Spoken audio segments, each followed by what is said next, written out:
TVT au cœur de l'information.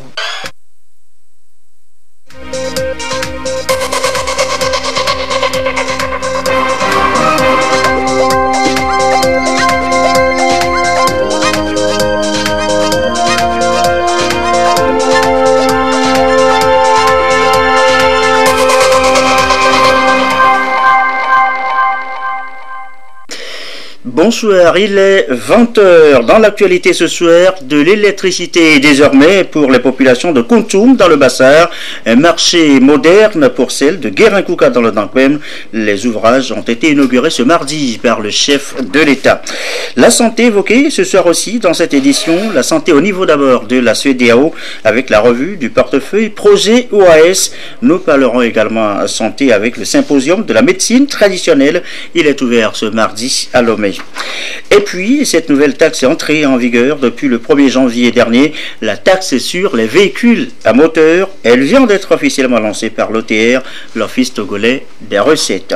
Et voilà, madame, monsieur le sommaire, bienvenue. Voici le 20h. Je vous l'annonçais en titre tout à l'heure, les populations de Kountoum désormais éclairées donc à l'électricité. Kountoum, c'est dans le Bassar. Et sur place, le chef de l'État, Fornia Singbe, a procédé ce matin à la mise en service de la mini-centrale solaire photovoltaïque de la localité. Elle fournit donc de l'électricité à Kountoum et ses environs. C'est un projet financé par l'UEMOA. De la lumière pour Kountoum, un marché moderne pour Guérin-Kouka dans le Dankwen, projet financé là par le PUDC, Programme d'urgence de développement communautaire. L'infrastructure a été inaugurée là aussi par le président Fornia Singbe cet après-midi. Notre équipe de reportage est à pied d'œuvre. Nous reviendrons amplement sur les deux sujets dans nos prochaines éditions. À Lomé, dans ses bureaux, au siège de l'Assemblée nationale, la présidente Tchegan Yawa Djibori a échangé avec Madame Diallo Fatoumata Binta Diane.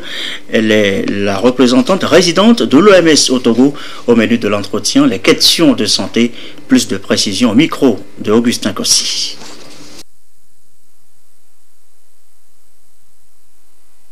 D'abord, pour féliciter l'honorable pour son élection en tant que présidente de l'Assemblée nationale, lui transmettre les félicitations de la directrice régionale et du directeur général, parce que quand même c'est quelque chose d'impressionnant et très important pour l'Afrique, d'avoir une femme à la tête d'une si grande institution. Et ensuite, on a essayé de rappeler les priorités en santé et surtout les attentes du système des Nations Unies, particulièrement l'Organisation mondiale de la santé, vis-à-vis de l'Assemblée nationale. Dans notre carrière, on a toujours travaillé avec l'Assemblée nationale parce qu'ils sont le garant de la mise en œuvre effective des programmes et des plans. Représentants des communautés, donc nous sommes sûrs qu'avec leur appui, nous pouvons atteindre les personnes les plus vulnérables et que les programmes de santé pourront être bénéfiques et atteindre ce qu'on a toujours prôné, la couverture sanitaire universelle.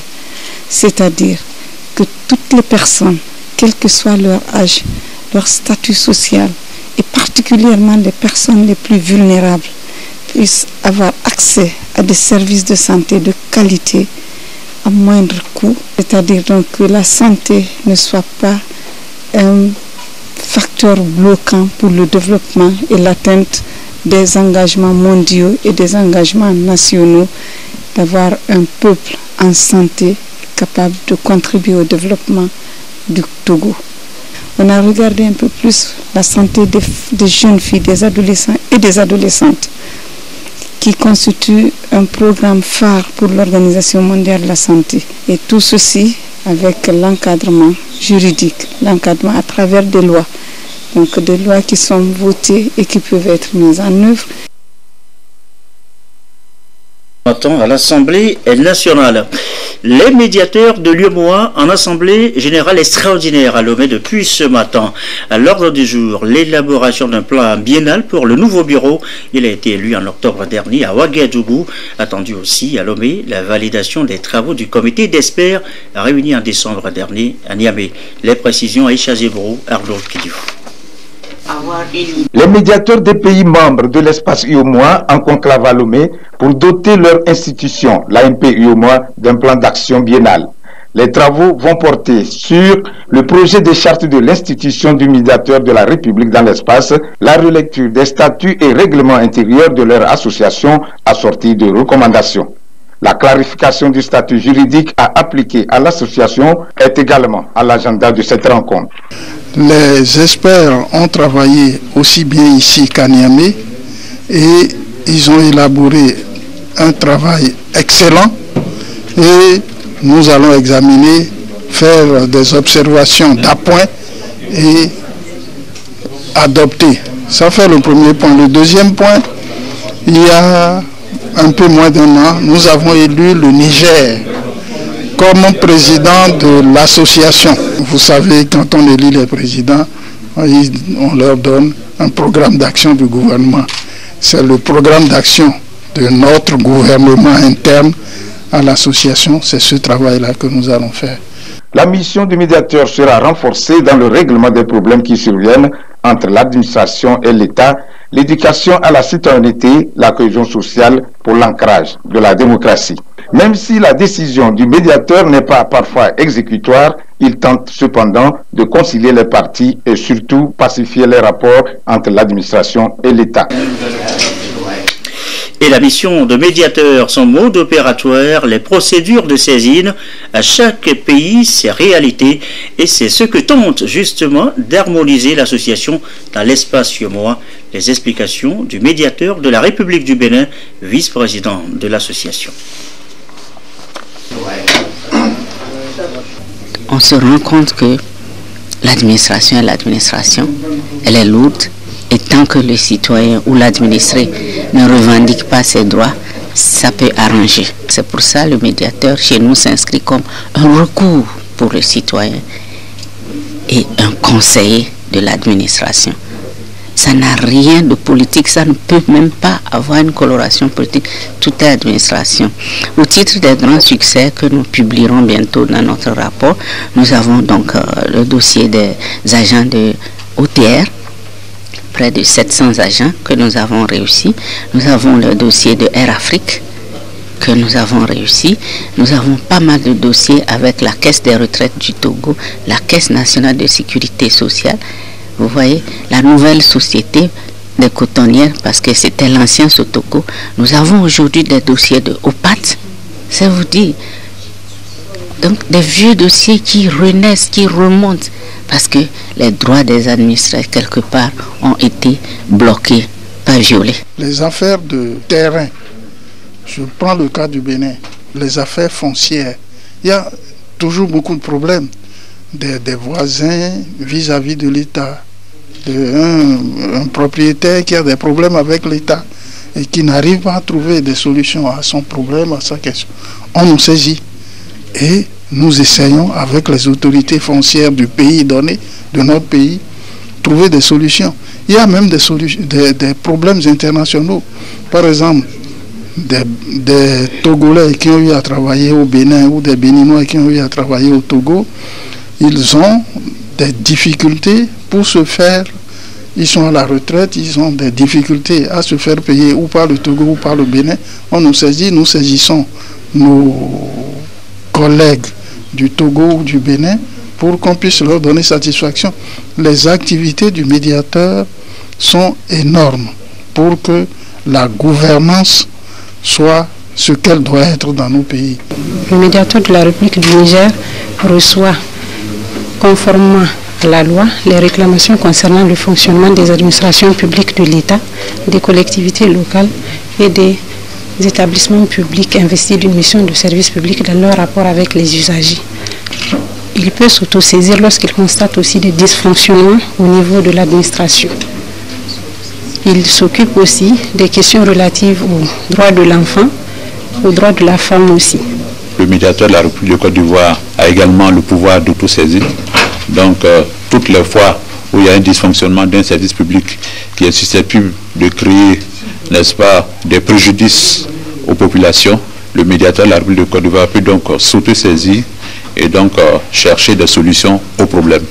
Mais également, le médiateur peut être saisi par le président de la République, par l'Assemblée nationale ou même par un dixième des députés. Le médiateur du FASO agit spécifiquement sur l'ancrage de la démocratie, l'enracinement de l'état de droit, l'implémentation de la bonne gouvernance, surtout administrative, parce que nous devons être l'interface gracieuse, l'avocat du citoyen face à tous les dysfonctionnements de l'administration et face aussi aux abus de pouvoir qui peuvent intervenir au cours d'une gestion administrative. En outre de ces diverses actions, nous œuvrons beaucoup pour la cohésion sociale, pour l'unité et la paix, parce que en diminuant les frustrations, vous arrivez quelque part à au moins se créer un climat serein. Le Mali dispose d'une institution de médiation qu'on appelle le médiateur de la République. Il n'a pas été créé à partir de rien. Avant l'institution du médiateur de la République, il y a eu au Mali une révolution. Comme toutes les institutions du médiateur de la République, sa mission essentielle, c'est de régler les litiges qu'il y a entre les citoyens et les organismes investis de missions de service public.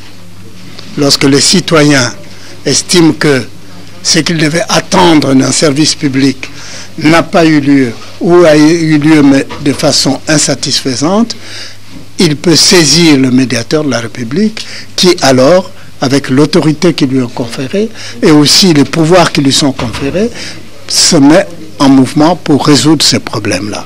Pour l'expérience sénégalaise, on saisit le médiateur simplement par un courrier, comme on peut se présenter à lui, et son service est gratuit. Autorité indépendante, c'est-à-dire que ni l'État, ni aucun autre pouvoir n'a de possibilité d'interférer.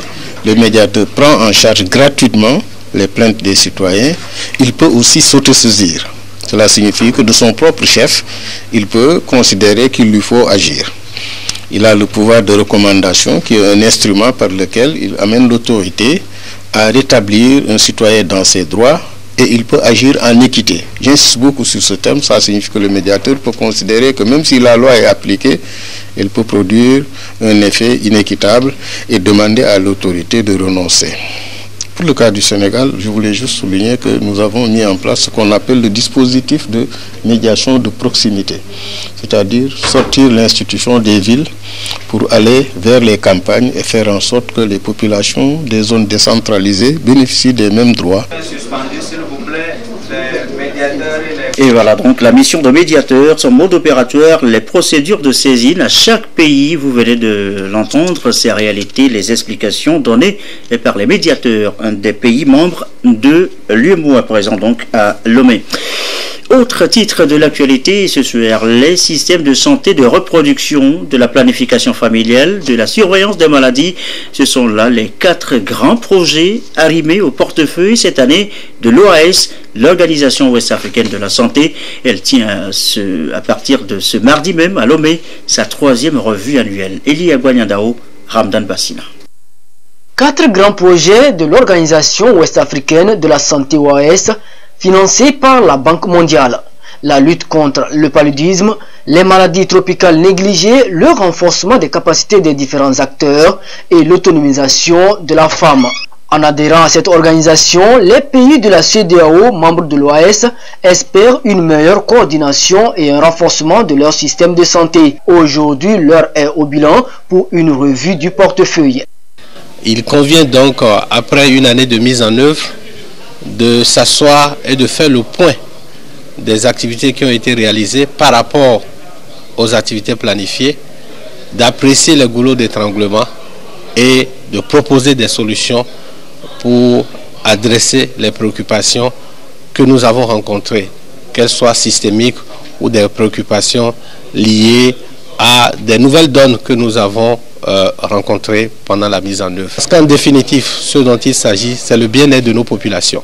Nous devons nous assurer que nous travaillons pour eux. Et il faut avoir du recul, permettre à d'autres d'apporter des critiques sur ce que vous faites pour vous permettre d'aller de l'avant. Avec au départ 10 millions de dollars américains comme financement des projets de l'OAS, le portefeuille atteint à ce jour plus de 800 millions de dollars et il va falloir mobiliser plus de ressources et mieux coordonner les actions face aux différents défis sanitaires. La plupart des investissements de la Banque mondiale sont directs au pays, dans l'Afrique de l'Ouest et dans l'Afrique. Il y a certains sujets sur lesquels une collaboration interpays est très importante pour achever les objectifs. Et c'est dans ce contexte que la Banque mondiale a décidé d'introduire un portefeuille d'activités régionaux. Et nous sommes accompagnés pour la coordination et la convocation des pays de l'Afrique de l'Ouest avec le ECOWAS et le OAS, l'Organisation Ouest-Africaine de la Santé. Le Togo, qui accueille cette réunion, se félicite déjà du soutien de la Banque mondiale dans la réalisation de ces projets, notamment le projet d'appui aux services de santé maternelle, le projet de renforcement de la performance du système de santé en cours d'élaboration. Et l'autre sujet sur la santé ce soir, c'est ce regain d'intérêt pour la médecine traditionnelle. Depuis ce matin à Lomé a lieu un symposium de la médecine alternative. L'enjeu avec Yves Agbevivi. Les thérapeutes de la médecine africaine sont aujourd'hui sollicités par les populations, dont 80% en Afrique selon l'OMS, et pour des soins primaires. Au Togo, 70% de la population font recours à la tradithérapie, mais force est de constater, selon l'agence de communication Santé et Éducation, que la pratique tarde à s'imposer comme la médecine conventionnelle, faute de collaboration et d'échange entre les différents acteurs. D'où l'initiative de ce symposium appelé Marché du bien-être de la santé au Togo, la 3e édition qui a regroupé des acteurs du monde de la médecine alternative à Lomé. Le symposium, c'est un bon cadre de partage d'expérience. Il n'est pas dit que tout ce qui est fait est bien communiqué, est bien connu. Alors, dans le cadre de ce symposium, nous sommes en train de découvrir qui est en train de faire quoi, dans quel domaine, où sont les défis ici et là, comment les relever ensemble. C'est de voir ce que la médecine alternative a porté jusqu'à présent à nos populations. C'est qu'ils apportent à nos populations à 70% des services. Ce sont des sauveurs de vie. Et il faut porter un regard sur ces praticiens et les amener à améliorer et à relever des défis qui se présentent à notre système de santé. Placé sous le thème « Médecine alternative et complémentaire au Togo », ce symposium constitue le premier du genre initié sur le territoire. Il doit permettre à ces praticiens de se faire une place au sein du système de la santé au Togo. Regain d'intérêt, disions-nous, quelle place justement aujourd'hui pour la médecine traditionnelle dans le système de santé au Togo? Nous avons un dossier en préparation à diffuser dans nos prochaines éditions. La taxe sur les véhicules à moteur, nous en parlions depuis quelques jours déjà. Entrée en vigueur depuis le 1er janvier dernier, elle vient d'être officiellement lancée par l'Office togolais des recettes OTR. Lucassi. Une nouvelle source de mobilisation de recettes au profit des actions de l'État, la taxe sur les véhicules à moteur TVM. Cette taxe due par des propriétaires à véhicules immatriculés contribuera à l'entretien et à la construction des infrastructures de transport. Elle concerne donc tous ceux qui utilisent les véhicules à titre commercial comme privé. La TVM a été officiellement lancée au siège de l'Office togolais des recettes OTR en présence des responsables des transporteurs du Togo et prend effet dans l'immédiat. Cette taxe effectivement va venir en appoint pour encore embellir notre ville de belles routes, je veux dire notre pays, parce que notre pays c'est un pays de service, c'est un pays de transit. Donc il y a beaucoup d'opérateurs économiques qui passent par notre port. Donc plus nous avons une route bien saine, notre port sera compétitif pour servir les pays de l'Interland.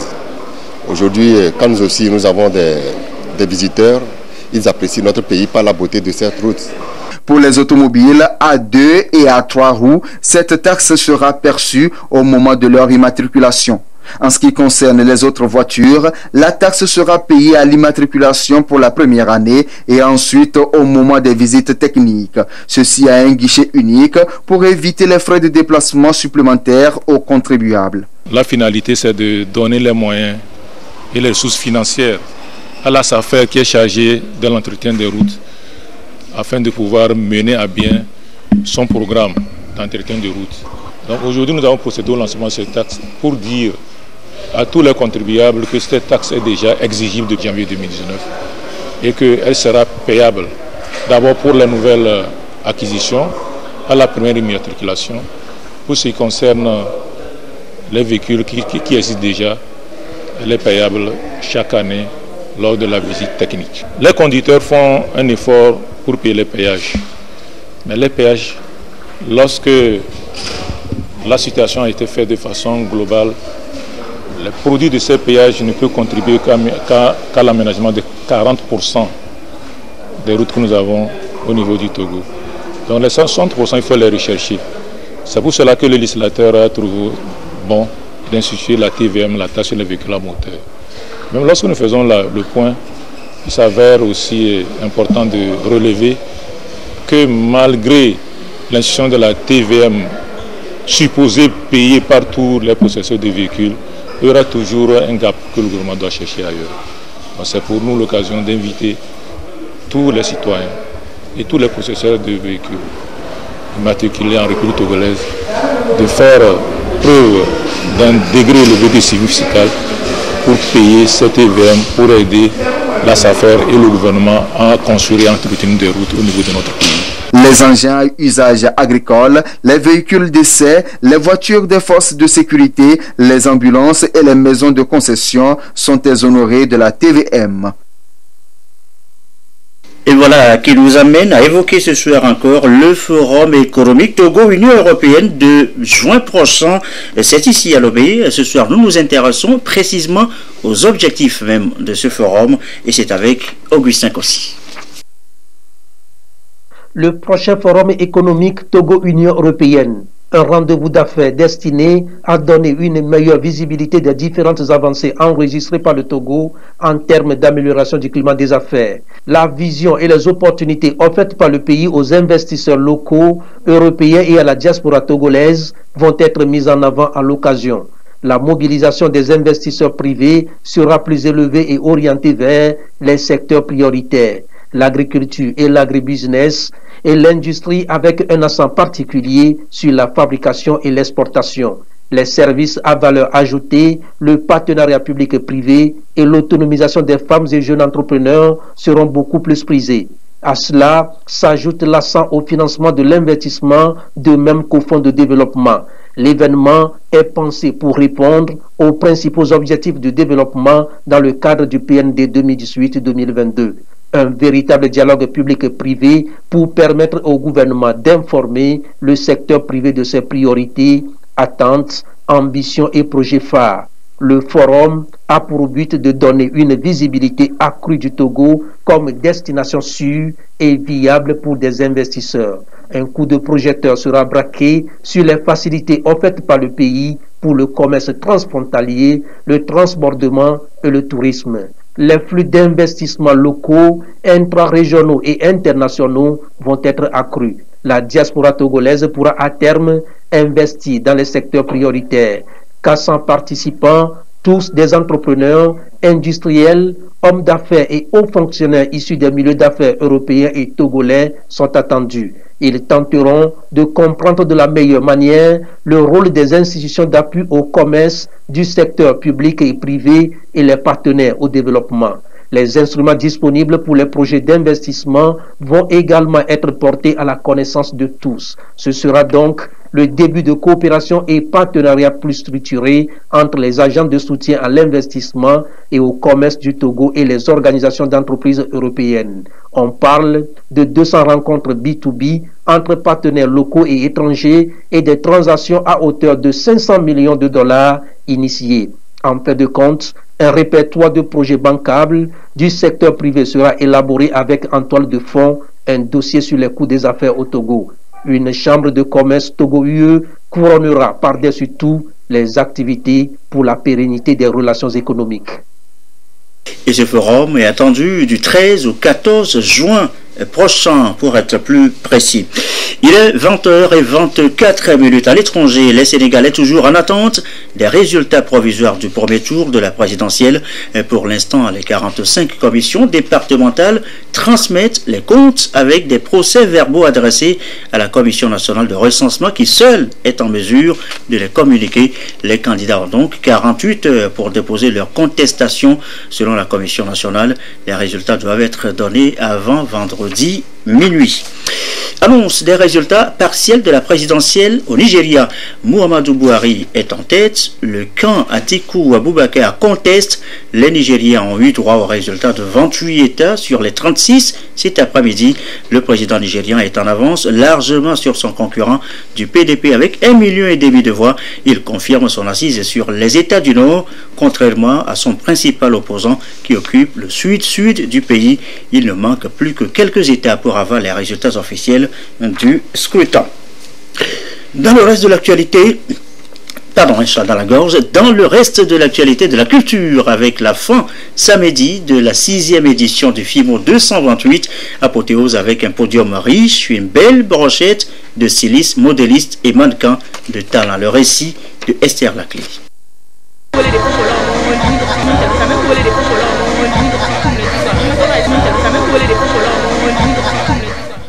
Quelques clichés pour immortaliser l'instant présent.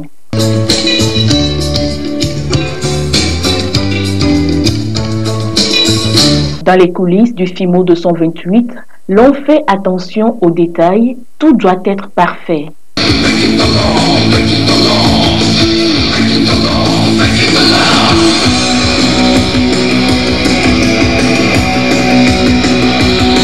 Puis le show coiffure de Rôle la légende a planté le décor de la soirée.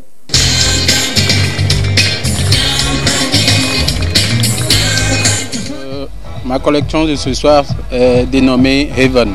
Heaven pour dire paradis. C'est dans ce monde que je me sens bien, c'est mon paradis à moi.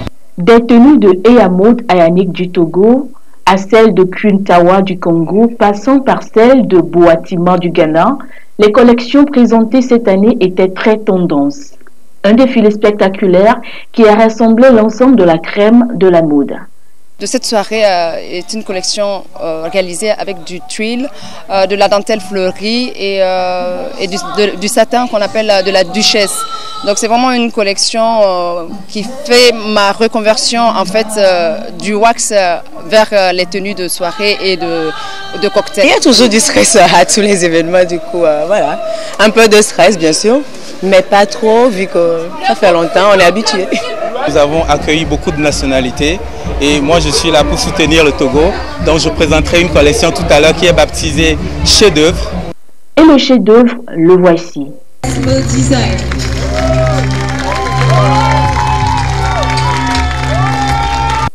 Dans le public, des grands noms de la mode venus des 4 coins de l'Afrique ont apprécié ces collections aussi diversifiées les unes que les autres, qui prouvent à suffisance la place prépondérante occupée à ce jour par la mode togolaise.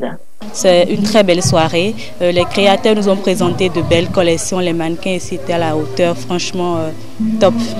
FIMO est à sa 6e édition et aujourd'hui j'ai personnellement été impressionné par ce qu'ils ont fait comme décor et puis par l'organisation. Sincèrement, j'ai aimé la soirée d'aujourd'hui.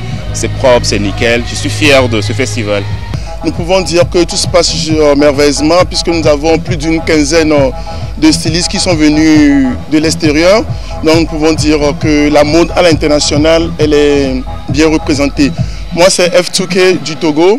Aujourd'hui je suis habillé par Liputa Swag de Congo-Brazzaville.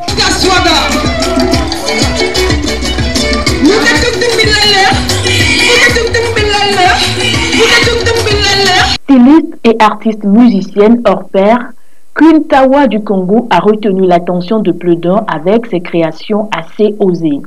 Dans mes collections, vous retrouverez toujours ces formes particulières avec des ailes. Ça s'appelle Queen Mapapou. Mapapou, ça veut dire aile. Et c'est juste parce que voilà, je m'envole. Je rêve souvent que je m'envole. L'autre temps fort de la soirée, c'était cette mise en scène animalière avec des perles. Oui, jolie, jolie, jolie. Tu plais à mon père.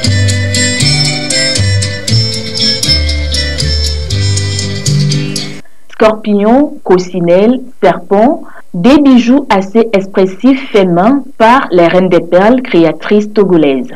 C'était super bien quoi. Ma collection s'appelait Sauvage. Pour cette collection, je voulais vraiment montrer mon côté artistique.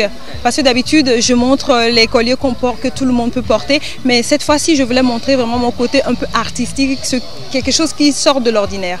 Il a attendu 6 éditions pour enfin présenter sa toute première collection. Petit Cœur, une collection plutôt ensoleillée qui marque l'entrée de Jacques Legault sur le tapis rouge des stylistes togolais. Jaune, symbole du soleil, de l'abondance.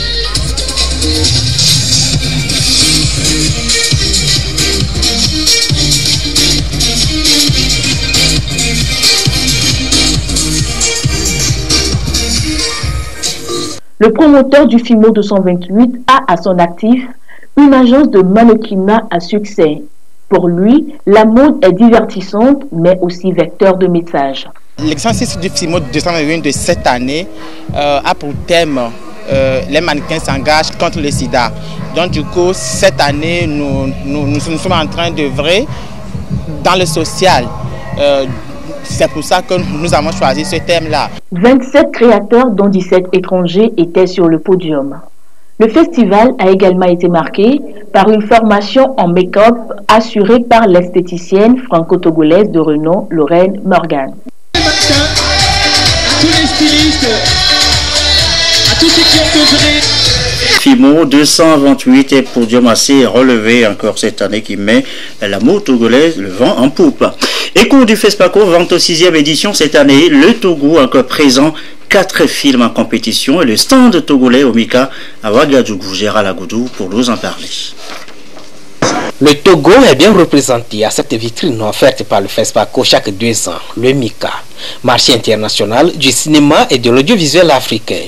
Pour cette 19e édition du marché du cinéma, 4 films togolais sont en compétition pour le titre de l'étalon d'or du Yenenga 2019, notamment le film documentaire Tbol ou encore La danse du feu en Pays Bassa de Joël Tchédré, le film Visa de Roger Gbekou et les 2 films d'animation africains C'est pas drôle Karma de Daniel Achali, puis La malice de la bête de Kossi Akoda. En plus de ces 4 productions, l'éventail du savoir-faire togolais s'élargit à d'autres réalisations offertes aux visiteurs du Mika 2019. Le Togo a beaucoup de choses en vente. Actuellement, je peux dire que l'émergence du cinéma au Togo, les gens se démerdent pas mal. Et puis, il y a des gens même qui sont venus, ils sont intéressés par nos produits actuellement. Ça veut dire que le cinéma togolais est bien portant. C'est-à-dire que le 7e art est en train de prendre une place importante à la cérémonie d'ouverture. C'était très émouvant. Nous avons vu et écouté les pionniers qui ont lancé le FESPACO et les premiers cinéastes qui ont été primés, qui ont eu le prix donc, de l'étalon de Yenenga, tous les artistes de par les pays africains. Et je souhaite que nos jeunes cinéastes soient curieux, acquièrent de l'expérience pour devenir également des grands sur le continent africain en matière de cinéma. La présence du Togo à ce rendez-vous international du 7e art illustre bien la volonté du gouvernement de faire de ce secteur un levier du développement du pays. Et sur les stands, les productions togolaises ont séduit. J'ai retenu qu'au Togo, vous avez une grande production à la fois de documentaires, de longs métrages, qui sont souvent primés, de grande qualité. Déjà, le fait qu'il y ait des festivals, je trouve ça très intéressant. Envisager d'y aller, pourquoi pas. Mais mon activité, c'est de collecter des contenus, des films, des documentaires, des courts-métrages, des séries, pour les qui ont fini leur vie classique, dans les cinémas, dans les télévisions, et qui dorment dans les tiroirs des producteurs pour leur donner une seconde vie sur Internet. Je pense à un forum de coproduction, une sorte de créer un pont avec les Togo et essayer vraiment d'inviter, d'aller au Togo, trouver les moyens pour faire rencontrer les réalisateurs, les cinéastes, les artistes avec producteurs aussi européens pour créer des coproductions, des films avec aussi l'Union européenne et donc que ces films passent aussi en Europe et dans le monde. Moi je veux que tous ceux qui ont fait le déplacement, qu'au retour, ces personnes-là soient vraiment satisfaites. Parce que quand tu viens dans un marché, le but c'est quoi? C'est pour faire des affaires, pour avoir des contacts, pour que demain tu puisses faire d'autres productions et des coproductions avec d'autres personnes. Vraiment, mon cri de cœur, c'est ça, pour que les gens qui sont là, qui ont fait les déplacements, sincèrement dit, puissent repartir satisfaits. Au total, 25 000 visiteurs professionnels du cinéma et de l'audiovisuel sont attendus au MICA 2019 pour booster la production et partant contribuer à l'essor économique de l'Afrique.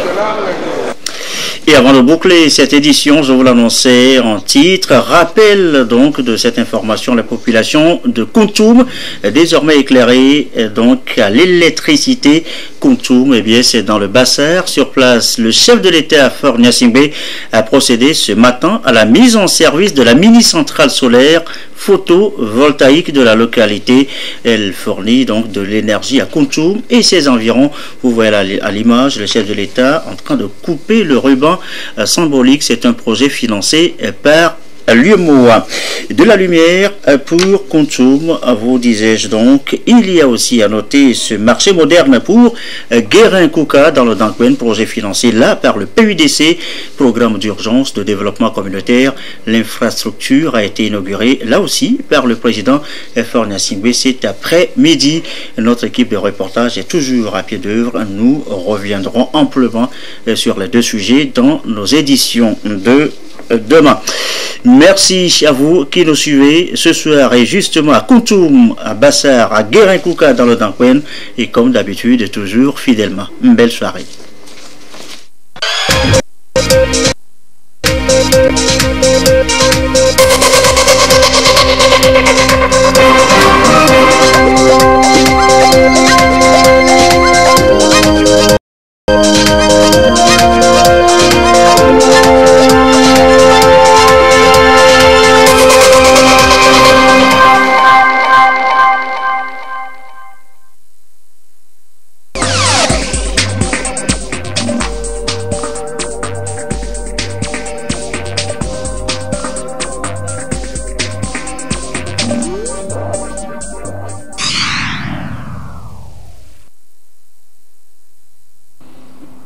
Parmi tous ces choix, Madame